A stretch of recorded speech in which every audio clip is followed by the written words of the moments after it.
Seja bem-vindo a mais um episódio especial na nossa série do estudo das profecias bíblicas. Eu estou feliz porque você está acompanhando, estou feliz porque também estou aprendendo muito da profecia bíblica. Hoje nós iremos ter o nosso 9º episódio, iremos falar sobre um tema muito importante. Venha comigo.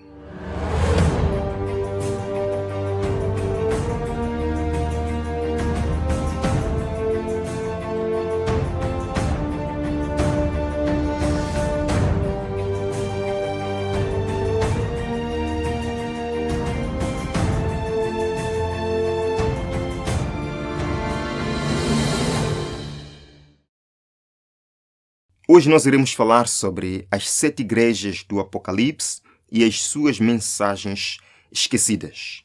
Nós sabemos que quando Cristo subiu ao céu, ele foi visto por João em sua primeira visão no Apocalipse entre os 7 candeeiros de ouro. Nós vimos muito bem que os 7 candeeiros no santuário terrestre localizavam-se ou ficavam no lugar santo. Da mesma forma, João vê Jesus em sua primeira visão no lugar santo do santuário celestial. Apocalipse capítulo 1, verso 12, define, esclarece o que significam os 7 candeeiros aonde Jesus Cristo está. Vejam aqui. Voltei-me para ver quem falava comigo e voltado vi 7 candeeiros de ouro. E no meio dos candeeiros, um semelhante ao filho do homem, com vestes talares e cingido à altura do peito com uma cinta de ouro. Vejam aqui. O verso 20.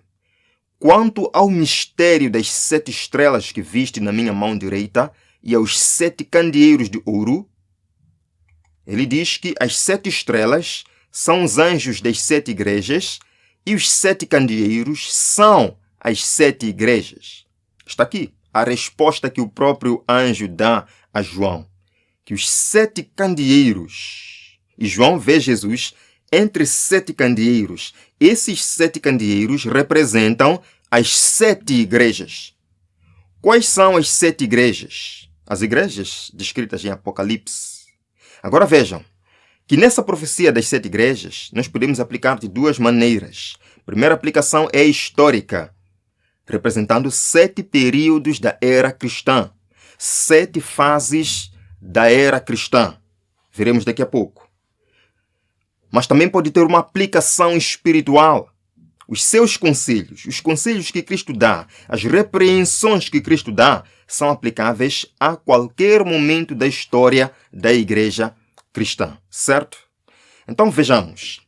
A primeira igreja que aparece em Apocalipse é Éfeso. E historicamente, teologicamente, enquadrando os eventos no lugar certo, datando assim os eventos, nós conseguimos entender que a igreja de Éfeso, que aparece em Apocalipse capítulo 2, representa a história do cristianismo do momento em que Cristo fundou até o ano 100 da nossa era. Vejam aqui, Apocalipse 2, verso 1. Ao anjo da igreja em Éfeso escreve: estas coisas diz aquele que conserva na mão direita as 7 estrelas e que anda no meio dos 7 candeeiros de ouro. Conheço as tuas obras, tanto o teu labor como a tua perseverança, e suportaste provas por causa do meu nome, e não te deixaste esmorecer. A igreja de Éfeso pode ser definida como sendo a igreja pura e fiel, a igreja fundada por Cristo, desenvolvida pelos apóstolos, uma igreja perseguida, mas uma igreja fiel em toda a provação, uma igreja que lutou contra os nicolaítas, que lutou contra falsas doutrinas, contra heresias não cristológicas.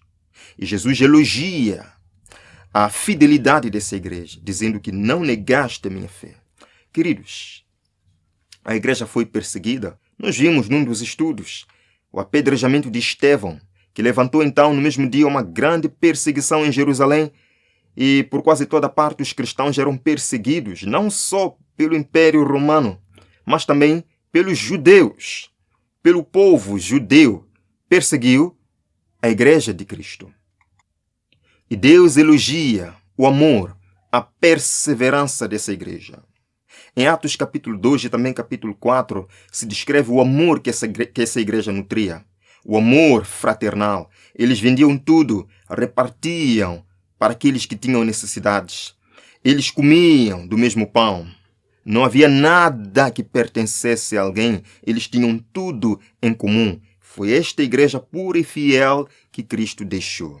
Um exemplo para nós. Mas o tempo foi passando. Após a morte do último discípulo, João, o último discípulo, uma nova fase se abre na igreja cristã. Surge então a igreja de Esmirna, que representa a história do cristianismo, do ano 100 até o ano 313. Por que a gente marca estas datas? É o contexto que nos apresenta, é o contexto histórico que nos sugere isto, e se encaixa muito bem. Vejam aqui, Jesus diz em Apocalipse 2, verso 9, conheço a tua tribulação. A tribulação de quem? Da igreja de Esmirna. Deixe-me vos dizer primeiro que a palavra Esmirna deriva de um goma, de um bálsamo aromático chamado mira, que para exalar o seu puro perfume precisava de ser esmagado. Da mesma forma, a igreja cristã, neste período de 100 a 313, seria esmagada pela perseguição, seria esmagada pela opressão e pela ditadura, sim, mas exalaria um puro perfume de lealdade e pureza doutrinária. Jesus diz, conheço a tua tribulação, a tua pobreza, mas tu és rico. Queridos, para Deus, a riqueza não é a aquisição de bens, não é a posse material. Para Deus, a riqueza é o coração. Para Deus, é a riqueza espiritual que conta. Deus diz, conheço tua pobreza, você não tem nada. Você é uma igreja que não tem posse, não tem carro, não tem internet, não tem nada. Mas você é rica. Rica espiritualmente. Vejam aqui. Apocalipse 2, verso 10, Jesus diz, não temas as coisas que tens de sofrer. Eis que o diabo está para lançar alguns de vós na prisão e tereis tribulação de 10 dias. Lembrem-se, de acordo com o nosso quadro de interpretação profética, um dia representa um ano. Então tereis tribulação de 10 anos. Sê fiel até a morte e dar-te-ei a coroa da vida. Quantos filhos de Deus foram lançados nas arenas romanas? Foram queimados vivos. Serviram de tocha humana para entretenimento popular. Foram lançados aos leões, às feras, aos tigres, para serem comidos. O povo aplaudindo. Jesus disse, sê fiel até a morte, dar-te-ei a coroa da vida. Queridos, a perseguição do imperador Diocleciano foi a mais terrível, que durou 10 dias, ou seja, 10 anos, do ano 303 até o ano 313. Quando se levantou aí um imperador com uma história surpreendente e decretou liberdade religiosa para o império. Apocalipse 2, verso 11. Quem tem ouvidos, ouça o que o Espírito diz às igrejas. O vencedor de modo nenhum sofrerá dano da segunda morte. Sabem por que Jesus diz isto? É um conforto para a igreja de Esmirna. O vencedor não passará pela segunda morte. Meu povo, embora vocês sejam lançados, embora passem pela primeira morte, haverá uma primeira ressurreição que vocês farão parte e a segunda morte não terá mais poder sobre vocês. É a esperança que Jesus dá ao seu povo afligido. Bem, o tempo passou, surge uma nova era, uma nova fase na história da igreja cristã. Quando se levanta um imperador que se autoproclama cristão e decreta liberdade religiosa. A igreja de Pérgamo representa a história do cristianismo do ano 313 até o ano 538 depois de Cristo. A palavra Pérgamo deriva de duas palavras gregas. Per, que significa através ou mediante, por meio de, e gamos, que significa casamento, aliança. Foi, portanto, o casamento, a união do cristianismo puro, reservado, com paganismo. Quando o imperador Constantino se autoproclamou cristão, mas que na verdade não havia deixado de lado a sua adoração pagã, ele misturou a doutrina cristã com a doutrina romana pagã, formando assim um novo movimento religioso. O casamento entre o paganismo e o cristianismo resultou num filho, que o próprio apóstolo Paulo previu que isto haveria de acontecer, que surgiria o filho da perdição, união deste casamento entre o cristianismo e o paganismo. Vejam, Paulo escreveu na sua carta aos Tessalonicenses 2, verso 4: ninguém de nenhum modo vos engane, porque isto não acontecerá sem que primeiro venha a apostasia e seja revelado o homem da iniquidade, o filho da perdição, o qual se opõe e se levanta contra tudo que se chama Deus ou é objeto de culto, a ponto de assentar-se no santuário de Deus, ostentando-se como se fosse o próprio Deus. O filho da perdição, união de paganismo e cristianismo, resultou neste filho da perdição que se assenta querendo parecer Deus, decretando leis como se fosse o próprio Deus, mas não é o próprio Deus. Meus amados, neste tempo começaram a surgir muitas heresias, muitas doutrinas pagãs, tradições pagãs, adoração pagã, estátuas pagãs, festividades pagãs foram entrando no seio do cristianismo. E Jesus diz, no verso 12, conheço o lugar em que habitas, onde está o trono de Satanás. Por mais que esse filho da perdição se assente no seu trono, querendo parecer Deus na terra, querendo ditar leis, se autoproclamando Cristo na terra, é, na verdade, de acordo com a Bíblia, o trono de Satanás. Conservas o meu nome, ainda se chama cristã. Não negou a fé, ainda se chama igreja cristã, mas é o trono de Satanás. Queridos, o tempo foi passando. Surge então uma nova fase na história da igreja.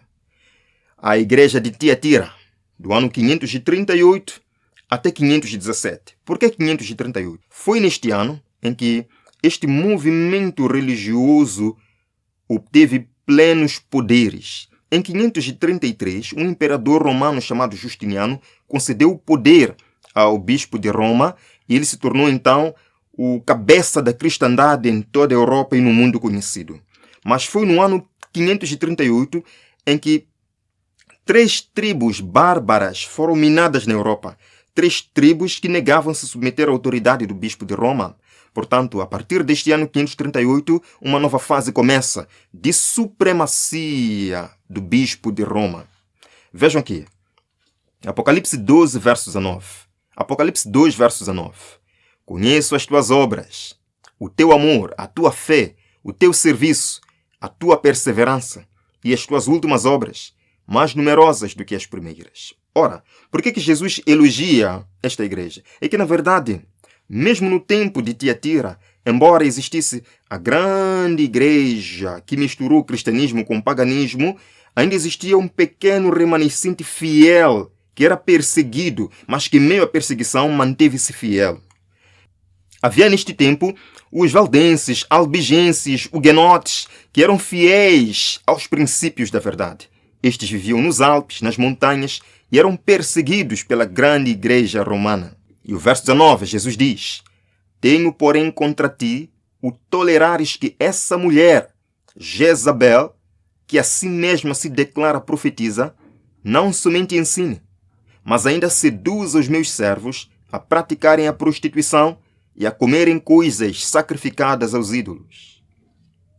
Amigos, de acordo com o quadro profético, mulher representa igreja. Jezabel, a grande mulher, representa a grande igreja que no tempo de Tiatira dominava e que levava o povo de Deus a comer coisas sacrificadas aos ídolos. Por meio de quê? De doutrinas pagãs que ela foi introduzindo. Certo? Vejam aqui. Quando a igreja papal se estabeleceu oficialmente em 538, muitas práticas pagãs foram trazidas à igreja. A Páscoa, o Natal, a oração pelos mortos, o acendimento de velas, o celibato, estamos falando de que mais? A supremacia papal, o pontificado, todas estas coisas não passavam de empréstimos do paganismo prevalecente na Babilônia, no Egito e tudo mais. Então vejam aqui. Dei-lhe tempo para que se arrependesse. Ela, todavia, não quer se arrepender da sua prostituição. Jesus chamou, por meio de homens que ele levantou. Homens que pregavam contra as doutrinas de Roma. Muitos deles foram queimados, foram mortos. Deu tempo para que se arrependesse. Mas a igreja não quis se arrepender dos seus pecados. O tempo passou e uma nova fase chegou à igreja cristã, quando um homem de Deus se levanta, Martinho Lutero, e protesta contra as tradições de Roma, em 1517. Vejam aqui. Apocalipse 3, verso 1. Ao anjo da igreja em Sardes escreve: estas coisas diz aquele que tem os 7 Espíritos de Deus e as 7 estrelas. Conheço as tuas obras, que tens nome de que vives e estás morto. Como assim? Ora, é que o movimento protestante, a reforma protestante, quando em 1517 Martinho Lutero cravou as 95 teses de protesto contra a doutrina católica, este movimento parecia bonito, parecia uma renovação, um reavivamento da fé primitiva. Mas isto só foi verdade até a morte de Martinho Lutero, pois depois disto, o movimento protestante tornou-se ainda mais perigoso que o próprio papado. Vejam aqui. Após a morte de Lutero, o movimento protestante assemelhou-se à Igreja Romana. Por exemplo, o rei Henrique VIII, que é o fundador da Igreja da Inglaterra, a Igreja Anglicana, adotou as mesmas leis rigorosas para impor as doutrinas da Igreja. Esse rei, Henrique VIII, perseguiu tanto católicos como protestantes. Seguiu o mesmo exemplo de Roma, perseguindo, banindo, prendendo e mesmo matando todos aqueles que se recusavam a aceitar as suas doutrinas. Por isso que Jesus diz: tem nome de que está vivo, mas está morto. Passado o tempo, entre a igreja de Filadélfia, começando do ano 1798. O ano de 1798 foi histórico. Foi o ano em que finalmente se deu um golpe, um término à supremacia papal, quando Napoleão Bonaparte foi a Roma e prendeu o Papa, acabando assim com o domínio do Papa, o domínio temporal do Papa. Isto levou até o ano de 1844, o ano em que o grande juízo de Deus iniciou. Vejam aqui. Ao anjo da igreja em Filadélfia escreve: estas coisas diz aquele que é santo e verdadeiro, aquele que tem a chave de Davi, que abre e ninguém fecha, e que fecha e que ninguém abrirá. Queridos, existe uma porta que só Deus pode abrir, ninguém pode fechar. Que só Cristo pode abrir e ninguém pode fechar. Jesus diz: conheço as tuas obras. Eis que tenho posto diante de ti uma porta aberta, a qual ninguém pode fechar. Ou seja, no tempo da igreja de Filadélfia, de 1798 a 1844, Jesus estava preparando uma porta aberta. E essa porta aberta é a mesma que nós vemos em Apocalipse 4 e 5, a porta que dá acesso ao lugar santíssimo. Sim, a Bíblia nos diz em Apocalipse capítulo 15, verso 8, que o santuário um dia vai se encher de fumaça e ninguém vai poder penetrar no santuário. É o lugar onde Cristo tem poder para abrir e para fechar. E quando ele fechar, ninguém poderá entrar. Portanto, de 1798 a 1844, uma mensagem foi pregada. Esta mensagem apontava, queridos irmãos, lançava luz para uma porta aberta no céu. Vamos então à igreja de Laodiceia, começando de 1844 até os nossos dias, ou seja, até a volta de Jesus Cristo. Vejam a mensagem que Jesus dá à última igreja. Ao anjo da igreja em Laodiceia escreve: isto diz o Amém, a testemunha fiel e verdadeira, o princípio da criação de Deus. Eu sei as tuas obras, que nem és frio nem quente. Oxalá foras quente ou frio. Assim, porque és morno e não és frio nem quente, vomitar-te-ei da minha boca. Queridos, é triste. A igreja dos últimos dias, a igreja que vive na hora do juízo, que devia estar mais desperta, mais preparada, mais comprometida com a causa de Cristo, é na verdade morna. A mornidão é resultado, irmãos, do quente e do frio dentro da igreja cristã dos últimos dias. Existem uns quentes, existem uns frios, tornando assim a igreja morna. Queridos, Jesus diz: se não te tornares quente, vomitar-te-ei da minha boca. Verso 17. Como dizes, eu sou rico, estou enriquecido e de nada tenho falta. Não sabes que és um desgraçado e miserável e pobre, cego e nu? Lembram? A igreja de Esmirna, Jesus disse: você é pobre, mas és rico. A igreja de Esmirna não tinha material, não tinha posses econômicas ou materiais, mas era rica espiritualmente.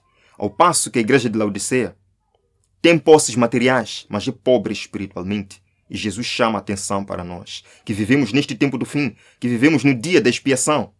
Aconselho-te que de mim compres ouro provado no fogo para te enriqueceres, vestidos brancos para que te vistas, e não apareça a vergonha da tua nudez, e que unjas os teus olhos com colírio para que vejas. Jesus se apresenta como um mercador, como alguém que tem uma mercadoria de muito valor, e ele convida: compre de mim o verdadeiro ouro, compre de mim a verdadeira riqueza, deixe de se vangloriar de que é rico, deixe de se vangloriar que é teólogo, deixe de se vangloriar que tem uma igreja rica e poderosa. Você é pobre, você é miserável, você não tem espiritualidade, compre isto de mim. E Jesus diz: eu repreendo e castigo a todos quantos amo, sê pois zeloso e arrepende-te.